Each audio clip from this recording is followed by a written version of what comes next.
औज़ुबिल्लाहिमिनश्शैतानिर्रजीम बिस्मिल्लाहिर्रहमानिर्रहीम। मैं हूं मोहम्मद सलमान बेग और आप देख रहे हैं हमारा फेसबुक और यूट्यूब चैनल। अल्लाहुम्मा सल्ली अला मुहम्मदिन व अला आलिहि व बारिक व सल्लिम।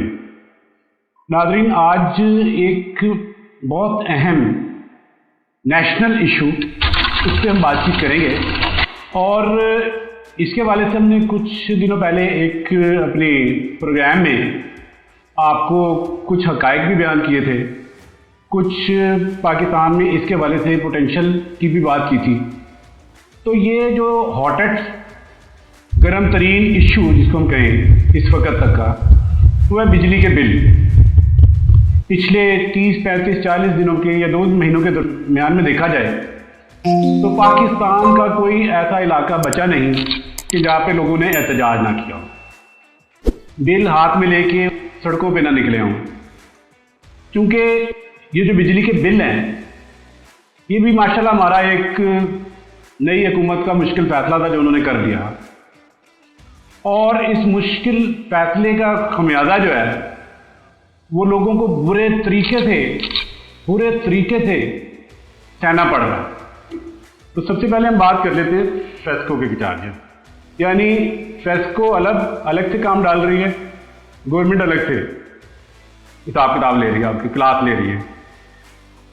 अब फेस्को जो है उसके वाले सेक्शन में जिस वक्त जाते हैं तो सबसे ऊपर आपको फेस्को दे रहा होता है कि आपने यूनिट इतने कंज्यूम किए, फिर वो बताता है कि आपकी इस जो यूनिट कंज्यूम किए इसके मुताबिक आपकी इलेक्ट्रिसिटी की कॉस्ट ये आ जाती है। तो अगले आ जाती है सर्विस रेंट। ये सर्विस रेंट भी फेस्को आपसे वसूल कर रहा होता है। उसके बाद फ्यूल प्राइस एडजस्टमेंट, ये फ्यूल प्राइस की एडजस्टमेंट भी हो रही होती है, ये भी फेस्को आपसे वसूल कर रहा होता है। उसके बाद आ जाते हैं एफसी सरचार्जेस। ये वो चीज़ें जिसको आप इकट्ठा करें तो आपसे जो फेस्को की तरफ से आपको तोहफा मिलता है बिल का, ये वो पार्ट है। अब गवर्नमेंट ने अपना हिस्सा अलग बनाया हुआ है। बिल्कुल गवर्नमेंट के हिस्से में आ जाता है कि जी इलेक्ट्रिसिटी ड्यूटी एक अमाउंट ये है, फिर टीवी फीस है,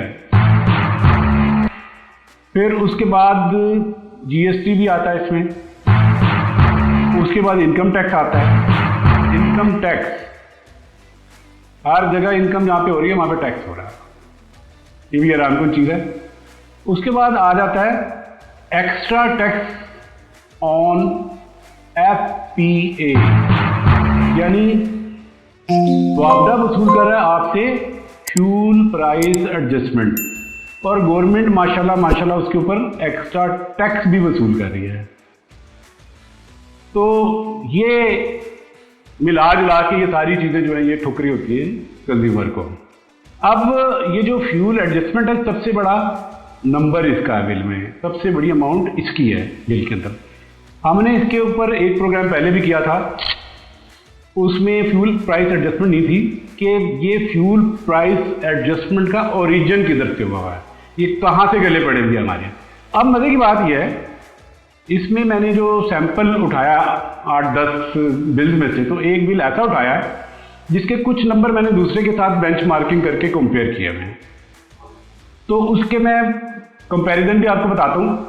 अब जो अगस्त का बिल इस कंज्यूमर को आया हुआ है, इसमें मजे की बात यह है कि इसने टोटल 234 यूनिट कंज्यूम किए, 234, और इसकी इलेक्ट्रिसिटी कॉस्ट है 3577, 3577 रुपीज, 3577 रुपीज इसकी इलेक्ट्रिसिटी की कॉस्ट है। अब आप फ्यूल प्राइस एडजस्टमेंट एक और चीज नीचे दी है, वो अमाउंट इस कंज्यूमर को जो चार्ज हो रही है वो 3988 रुपीज है।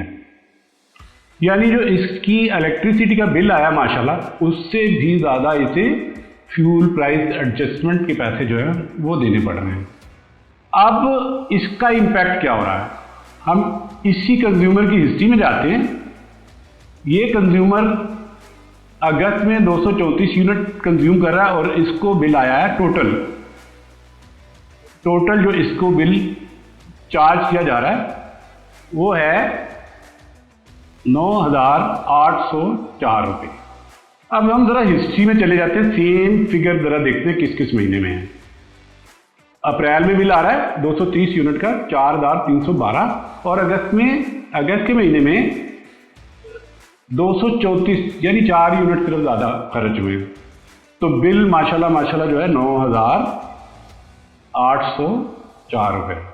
मुश्किल फैसलों का नतीजा ये हुआ कि वो उतने ही कंजम्पशन के ऊपर बिल डबल से ज़्यादा हो गया। अब नाज़रीन, सवाल एक बहुत बड़ा ये खड़ा होता है कि मुल्क में इतना बड़ा कौन सा इंकलाब आ गया कि लोगों के पास इतना पैसा कहाँ से इकट्ठा होकर आ गया, गरीब लोगों के पास, खास तौर पे मजदूर के पास, जो दिहाड़ी पे काम करता है या फिर जो किसी मिल के अंदर काम करता है फिक्स तनख्वाह के ऊपर, उसकी तनख्वाह 20-25 हज़ार रुपये है और उसको अगर 200 यूनिट तक का बिल 8,000-9,000 रुपये पे करना पड़ जाए तो तकरीबन 40-50% तनख्वाह तो उसकी उधर उस साइड में निकल जाती है। उसके बाद अगर वो किराए के मकान में रह रहा है तो किराए के मकान का किराया, बच्चों की स्कूल की फीस है और बाकी उसका आने जाने का खर्चा है, उसके बाद उसके घर पे चलाने का, तो वो ये इतने बड़ा हम डबल के ऊपर नंबर ले गए, तो ये पैसे उस लोगों के पास आने किस तरफ से?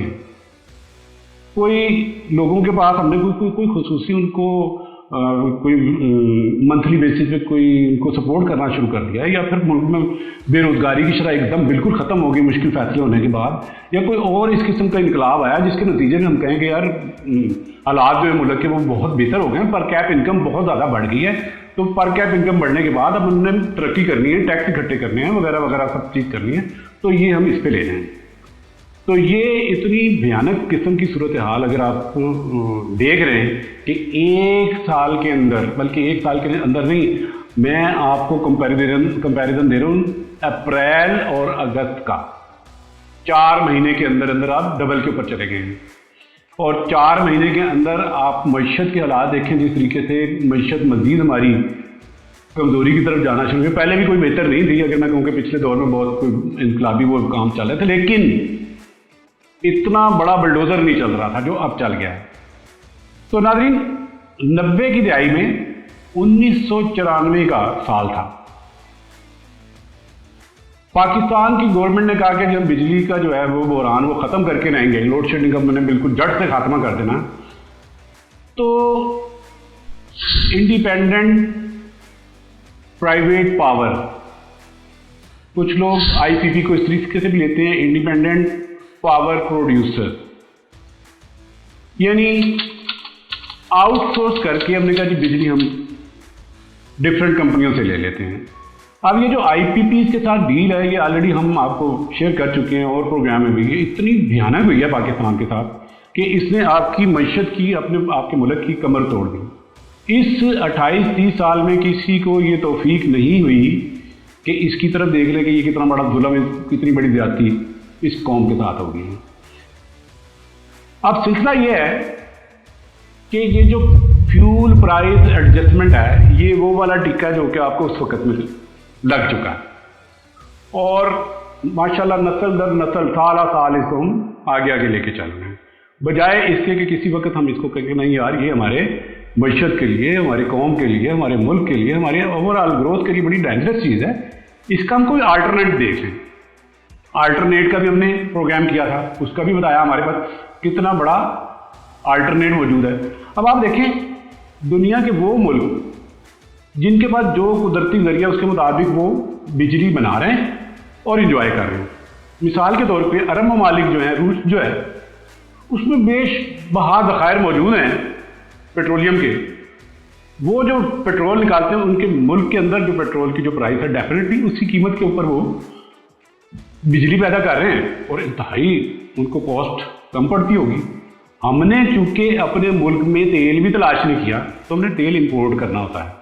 जब तेल हम इंपोर्ट कर रहे होते हैं तो हमें तेल मिलता है डॉलर में। एक तो डॉलर छलांगे मार रहा होता है, दूसरे फ्यूल की जो प्राइसेस हैं जो ओपेक कंट्रीज हैं वो एक लेवल तक मेंटेन रखने के लिए जिस वक्त होता है कि इसकी प्राइस थोड़ी सी गिरने लगती है तो वो इसकी प्रोडक्शन कट डाउन कर देते हैं कि इसकी शॉर्टेज पैदा करेंगे तो प्राइस खुद ब खुद ऊपर जाती जाएगी। जबकि जो हमने डील की हुई है वो हमारे गले में पहले तो शायद हड्डी थी लेकिन अब वो फंदा बांध चुकी है। अब वो हड्डी नहीं रही, गले की हड्डी नहीं है, फंदा है वो हमारा। इससे आगे मजीद कौन सी स्टेज होगी कि एक गरीब घर में जो 4 महीने पहले 4000 बिल था बिजली के, उसको 9000 बिल आना शुरू हो जाए, उसकी तनख्वाह में कुछ इजाफा नहीं, उसकी किसी जगह पे कोई अगर हम कहें कोई कंपनसेट कोई किसी किस्म की गवर्नमेंट की तरफ से कुछ भी नहीं है, तो वो ये इतना बड़ा जो बीच का एरिया है वो कहाँ से पूरा करेंगे। इसमें सिर्फ वो गरीब बंदा नहीं, मिडल जो तबका है उसकी भी चीखें निकल गई हैं। तो ये एक इंतहाई अलार्मिंग चीज़ है। इसको अगर वक्त के साथ साथ बहुत जल्दी इसके बारे में डिसीजन ना लिए गए तो जाहिर है लोग जो है उनकी एक बर्दाश्त का लेवल होगा। तो उसके बाद जो चीज़ें बनती हैं तो आप लोगों को पता है बड़े अच्छे तरीके से कि जब आवाम बहुत ज़्यादा तंग हो जाती है तो गुर्बत अफलास और ये बाकी चीज़ें वो जराइम को और बाकी चीज़ों को भी जन्म दे रहे होते हैं और अल्टीमेटली कुछ ना कुछ फिर जो है वो कुछ और रास्तों पे भी काम चलना शुरू हो जाता है। कोई और पावर्स भी जो है बीच में वो अपना रोल प्ले करना शुरू कर देती हैं। कुछ हो सकता है कुछ लोग और फिलॉसफी लेके और चीज़ें लेके अपने और आइडियाज़ लेके पॉलिटिक्स में आ सकते हैं और जो मौजूदा पॉलिटिक्स में 2-3 प्लेयर मौजूद हैं उनके लिए वो एक खतरे का निशान और सवालिया निशान बन सकते हैं। तो रिक्वेस्ट ये है कि ये जो फ्यूल प्राइस एडजस्टमेंट है इसका जो ओरिजिन हमारा IPPs के जो माहदे हैं हमारे उसमें से फौरी तौर पे उसको रिव्यू किया जाए, उनसे फौरी तौर पे निकला जाए। अब मैं एक दफ़ा फिर इस वीडियो में भी रिपीट करता चला गया। मैंने जैसे बात की कि अरब कंट्रीज के पास बेशबहा तेल के ज़खायर मौजूद हैं, उन्होंने तेल निकाला है, उनको कुदरती एक जरिया मिला हुआ है, उन लोगों ने उसके ज़रिए से बिजली पैदा करनी, वो इंतहाई सस्ती बिजली पैदा करते हैं। उसका इम्पैक्ट थोड़ा बहुत ऊपर नीचे हो तो उनके वहाँ पर कोई उसका असर नहीं है। अब उन मुल्कों के पास समंदर है, दरिया नहीं है,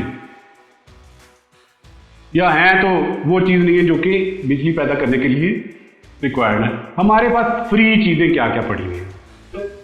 विंड के जरिए बिजली बना रहे हैं तो हवा फ्री, अगर पानी के जरिए से बिजली बना रहे हैं पानी फ्री, कोयले के जरिए से बिजली हमने ना बनाने की कसम उठाई हुई है, कोयला हमारे मुल्क में फ्री, सिर्फ निकालना है उसे या टर्बाइनों की कॉस्ट है।